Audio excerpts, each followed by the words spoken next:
Prezados irmãos e irmãs, Jesus nos abençoe. Hoje nós estamos com a responsabilidade de conversarmos com os nossos irmãos sobre esse livro e o capítulo é o capítulo 37, perante as fórmulas sociais. Então nós vamos ler os itens e em seguida faremos os comentários que forem necessários. Então nos fala André Luiz no primeiro item. Abolir o uso dispensável do luto e dos pêsames por motivo de funerais, tanto quanto a participação em apadrinhamentos e cerimônias ritualísticas de qualquer natureza. O espírita não se prende a exterioridades. Então aqui é importante nós sempre analisarmos as palavras de André Luiz sobre a ótica da fé raciocinada.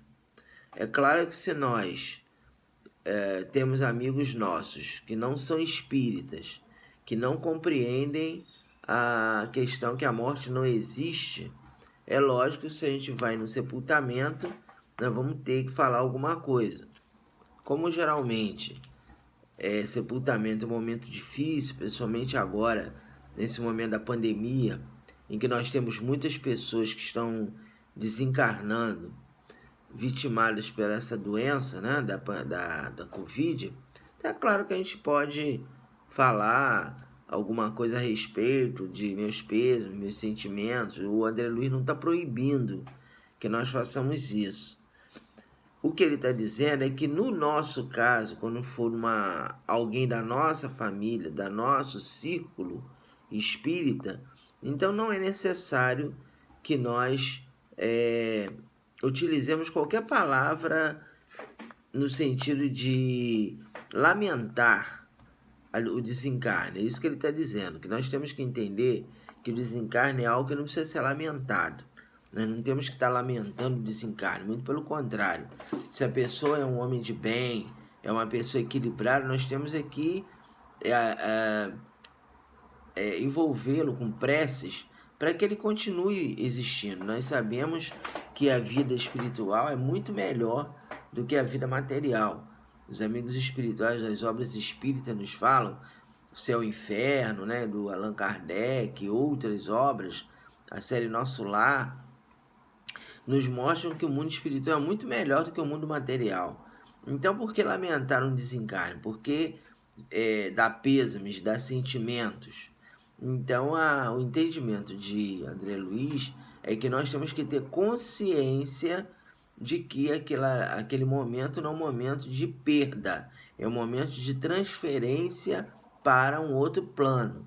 E é como eu estou falando, se nós estamos lidando com pessoas que não são espíritas, é claro que você não vai chegar para a pessoa no dia do sepultamento e fazer essas colocações.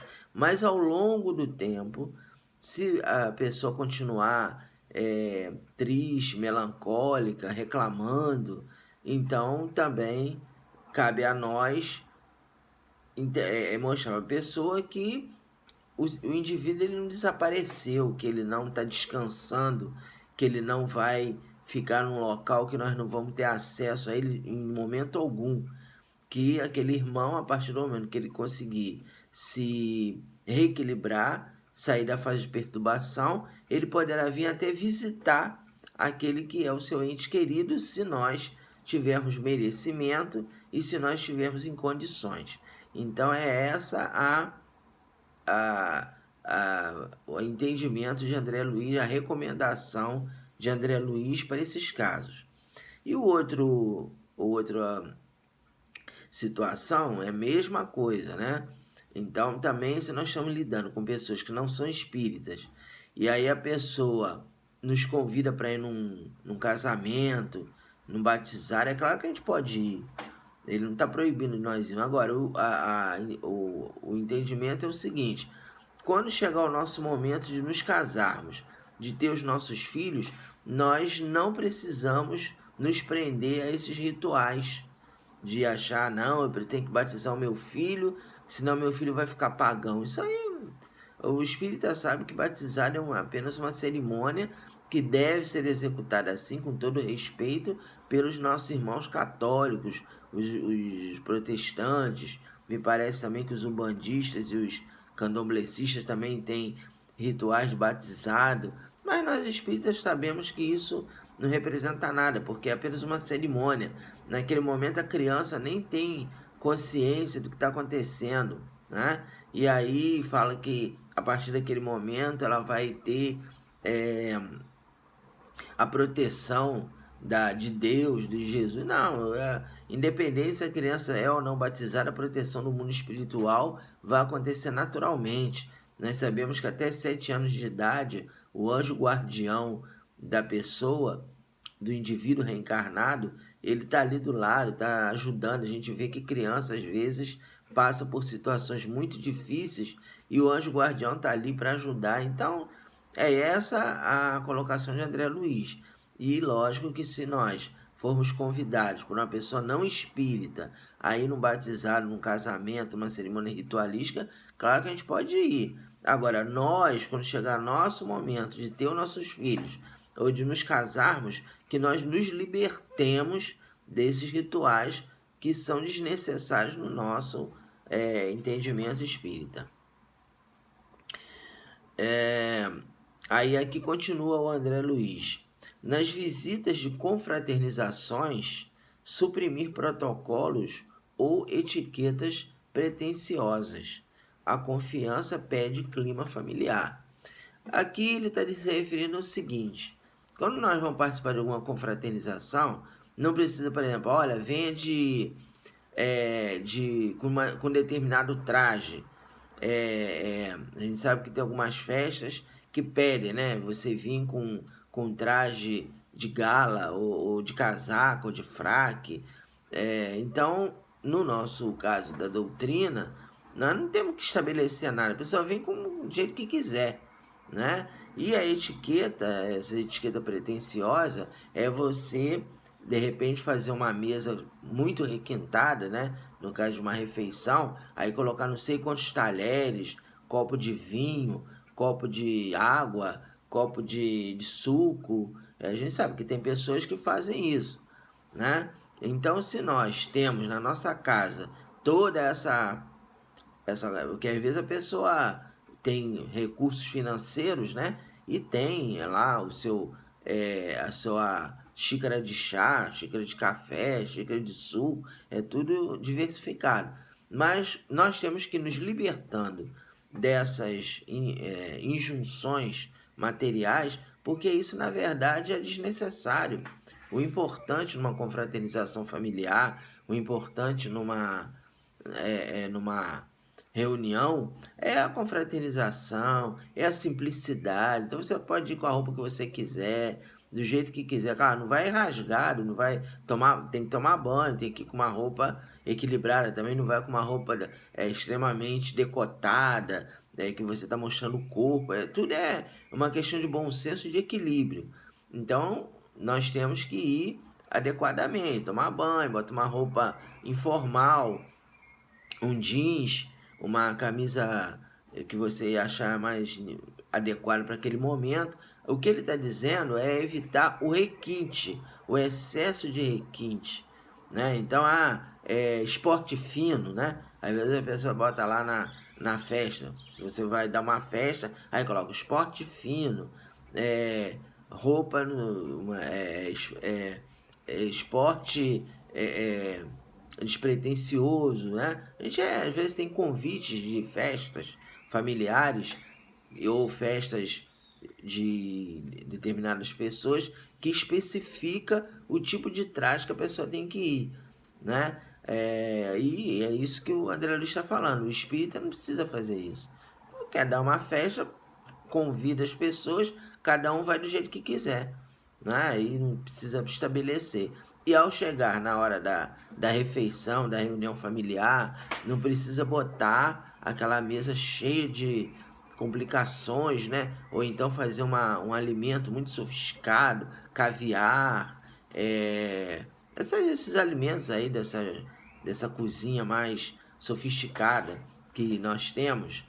Eu nem sei exatamente porque eu nunca comi, nunca fui em restaurante de luxo, eu nem sei exatamente o que se alimenta, né? O que se consome nesses restaurantes mais sofisticados. Então, quer dizer, esse tipo de prato muito sofisticado, muito cheio de, de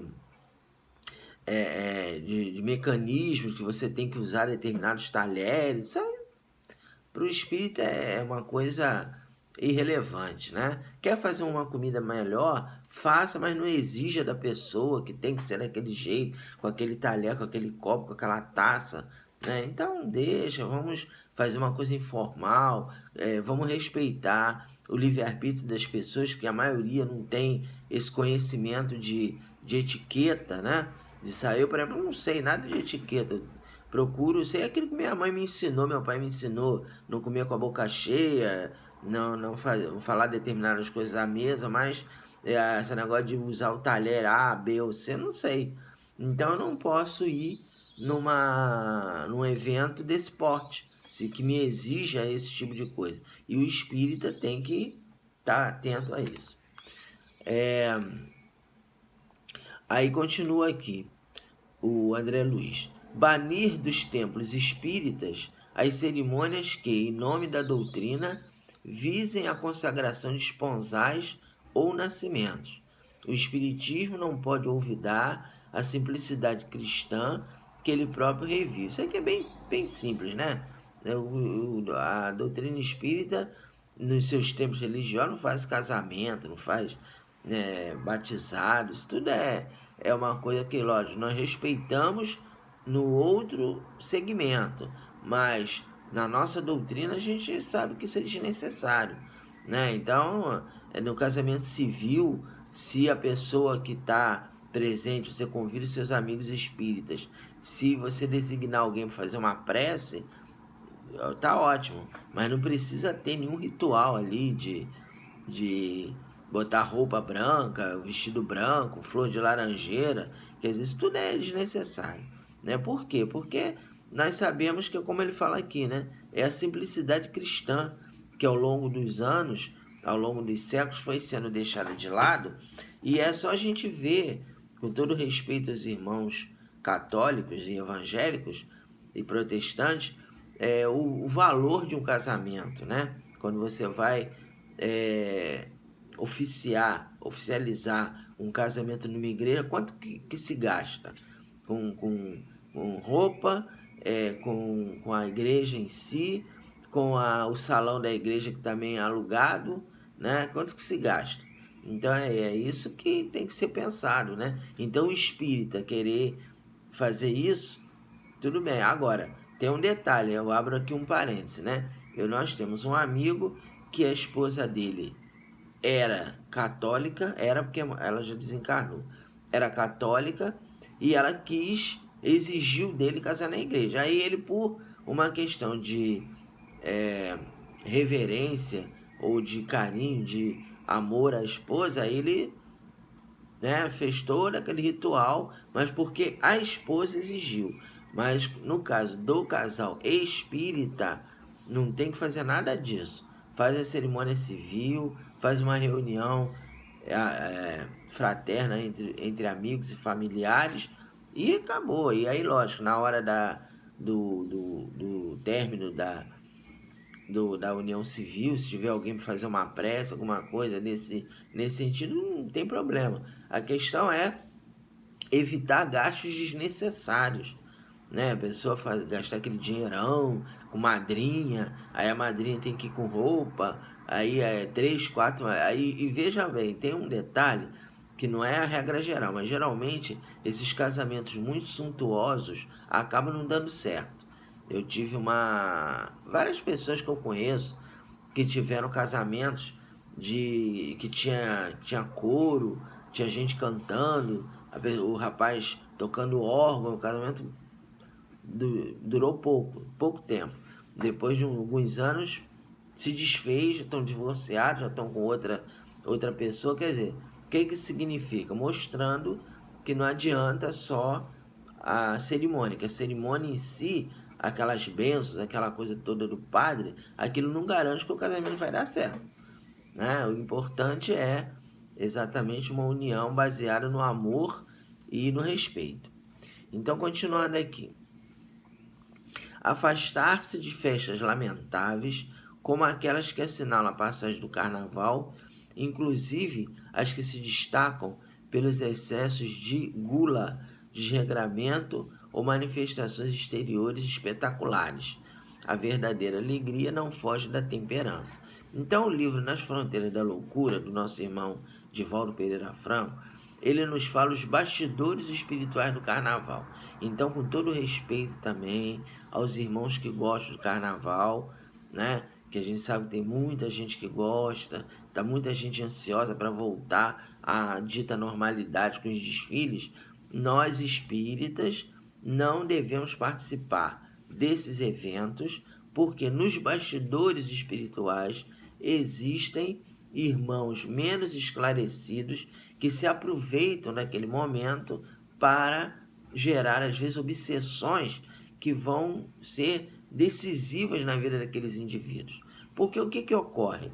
Tem gente que vai para brincar realmente, né? Mas tem outras pessoas que vão para beber, vão para usar droga, vão para brigar, vão para ficar assediando a mulher do próximo. Então, esse ambiente conturbado cria brechas para que os irmãos menos esclarecidos se aproveitem e possam estabelecer as suas obsessões, os seus assédios, que às vezes vão prejudicar muito as pessoas. Tanto é que nessa obra, Nas Fronteiras da Loucura, que eu recomendo a leitura aos nossos irmãos, existe uma passagem em que o Noel Rosa, que era um compositor de samba, né, ele estava repensando ali essa questão do carnaval, né? Ali nessa obra também é dito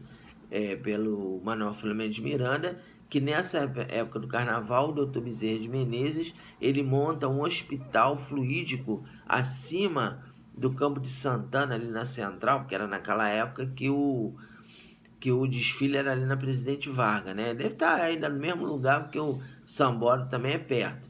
Então o Dr. Bezerra monta um hospital fluídico ali acima do Campo de Santana para receber aquelas pessoas que desencarnam, aquelas individualidades que desencarnam durante o carnaval, que chegam lá querendo brincar ainda, e alcoolizados, drogados, de overdose, quer dizer, uma situação bem complexa. Então nós temos aí a Comerge, que é um evento para o jovem, e temos o ENEF, que é um evento para o adulto, para a família, que mostra essa possibilidade. Agora, é claro que a gente está falando isso, mas a gente não vai ficar condenando as pessoas que gostam de carnaval. Então, se nós temos na família pessoas que não são espíritas e que não aceitam essa ideia e vão lá para as suas comemorações, a gente respeita, né? A gente não vai ficar... Por exemplo, eu tenho uma pessoa na minha família que todo carnaval vai brincar no bloco, vai pro bloco, a gente fala e tudo, a pessoa não aceita, a gente não vai em nenhum momento condenar a pessoa que está agindo assim. Outra coisa também é essa coisa de locais, de festas que tem muito alimento. Então, churrasco, por exemplo, eu gosto de churrasco, eu confesso a vocês que eu gosto. Não o ideal é que você não de acordo com as orientações, que você não coma carne, que você coma um alimento mais saudável, mas eu ainda tenho lá as minhas problemáticas alimentares, eu gosto de comer um churrasco de vez em quando, mas eu evito o excesso, assim como eu também gosto de rodízio de pizza, né, que é massa.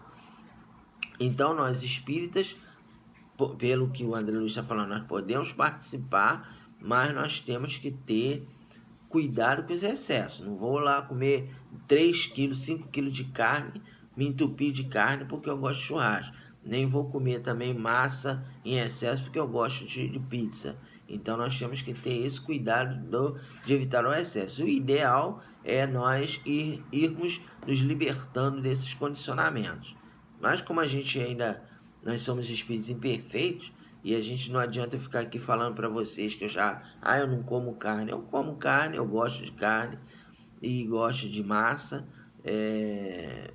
e ainda tem uma série de coisas não saudáveis que eu como. Mas nesse entendimento da doutrina, eu procuro não comer demais, né? Então, por exemplo, agora nós estamos nos aproximando do Natal, então temos que ter todo um cuidado para não comer demais, né? E outra coisa também é com as conversas, né? Então, aquele negócio de contar piada de duplo sentido e ficarmos lá falando coisas que estão fora do contexto da doutrina, né? Falando palavrões. Então, isso também tem que ter muito cuidado, porque às vezes a gente está ali comendo pouquinho e tal, mas está falando um monte de bobagem, né? Então, fica falando mal da vida alheia também, falando mal dos amigos espíritas. Então, tudo isso a gente tem que ter cuidado, porque a ambiência também não adianta você ficar comendo pouco, ficar falando mal dos outros, ficar falando palavrão, contando piada de duplo sentido, que é a mesma coisa, a vibração negativa é a mesma. Então, outro item: estudar previamente com bastante critério as apresentações de pregadores ou médios, bem como as homenagens a companheiros e parentes encarnados e desencarnados, para não incorrermos na exaltação da vaidade, do orgulho, ou ferir a modéstia e a humildade daqueles a quem prezamos. A lisonja é veneno em forma verbal. Ou seja, nós temos que ter cuidado com os elogios, né? Então, por exemplo, lá na nossa casa espírita, nós tivemos o nosso irmão Amauri, que para todos nós era uma referência. Ele realmente era uma pessoa que tinha um conhecimento profundo da doutrina, um estudioso, mas eu particularmente evitava ficar elogiando ele demais. Falando, quando ele dava estudo, né? Ah, Mauri, meus parabéns, muito bem e tal. E a gente vê que tem algumas pessoas que têm esse hábito, né? Agora, graças a Deus, o Divaldo, o pessoal tá mais tranquilo em relação a isso, mas eu particularmente, algumas reuniões, algumas palestras que eu vi do Divaldo, fazia uma apresentação assim extremamente, no meu entendimento, excessiva, né? Precisava ficar falando tanto dele, como se ele fosse uma pessoa acima do bem e do mal. Quer dizer, isso não é bom. A gente tem que ter cuidado com a lisonja, porque às vezes a gente pensa que a pessoa não vai se envaidecer, mas o indivíduo ainda tem as suas fraquezas, então tem que tomar cuidado. Então tem alguns irmãos na doutrina que eu admiro muito, mas eu não fico... É lógico, a pessoa faz uma boa palestra, você chegar para a pessoa, olha, fulano, olha, você foi muito bem e tal, mas sem exagero. Sem falar, olha, você é um grande palestrante, você é um grande espírita, você é isso, você é aquilo, ficar exaltando muito. Aí a pessoa, se está num momento de vigilância, a pessoa pode ter problemas. E finalizando aqui, os dois últimos itens. Proscrever, quer dizer, não usar, né? Proscrever o uso de distintivos e emblemas no movimento doutrinário. Excessiva exterioridade, afastamento da simplicidade cristã. Dispensar sempre as fórmulas sociais criadas ou mantidas por convencionalismos ou tradições que estanquem o progresso. Toda complexidade atrasa o relógio da evolução. E aqui vem uma passagem de Marcos, finalizando a página do André Luiz. O sábado foi feito por causa do homem, e não o homem por causa do sábado. Jesus, Marcos 2,27. Bom, em relação a essa questão de distintivo e emblemas, é aquela questão de você, às vezes, botar um broche, né? Na sua casa espírita, você colocar muito quadro. Eu tenho aqui o quadro do nosso irmão Bezerra, mas a minha casa não é cheia de estátua, de quadro, de imagem de Emmanuel, Joana. Então a gente, lógico, eu gosto muito do nosso irmão, é o patrão da nossa casa, mas é uma coisa que só aqui nessa parede que tá, não tá a casa toda cheia dessas exterioridades. E na nossa casa espírita, vocês sabem, né? Quem frequenta lá a nossa casa, vocês sabem que nós temos alguns quadros, mas também sem exagero, né? Então, o que ele está falando aqui é evitar os excessos, né? Claro, você gosta de um determinado irmão, Bezerra, Joana de Anjos, Emmanuel, claro que você pode colocar na sua casa um quadro, alguma coisa do gênero. A questão é não exagerar, é não pegar uma imagem, né, como a gente vê os companheiros dos outros segmentos religiosos, principalmente os católicos, os nossos irmãos da Umbanda e do Candomblé. Então, por exemplo, tem o São Jorge. Aí você pega ali, compra uma imagem de São Jorge e fica rezando, olhando para a imagem. Aquilo ali é desnecessário. Eu, por exemplo, quando eu vou orar, não fico olhando para o bezerro. Não precisa.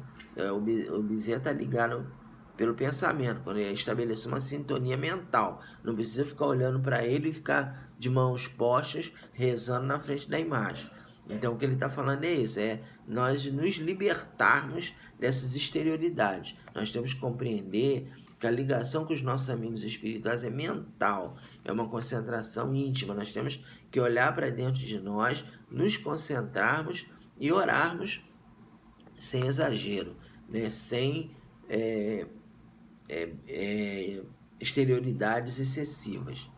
E o último aqui é dispensar as fórmulas sociais criadas ou mantidas por convencionalismos. Então também é aquela questão de nós evitarmos certos dias. Então, por exemplo, dia da Consciência Negra, que vai ser agora em novembro. Então, lógico, eu posso respeitar, eu acho importante, eu como negro, que exista essa manifestação, mas em nenhum momento eu vou criar uma situação especial na casa espírita para homenagear Zumbi.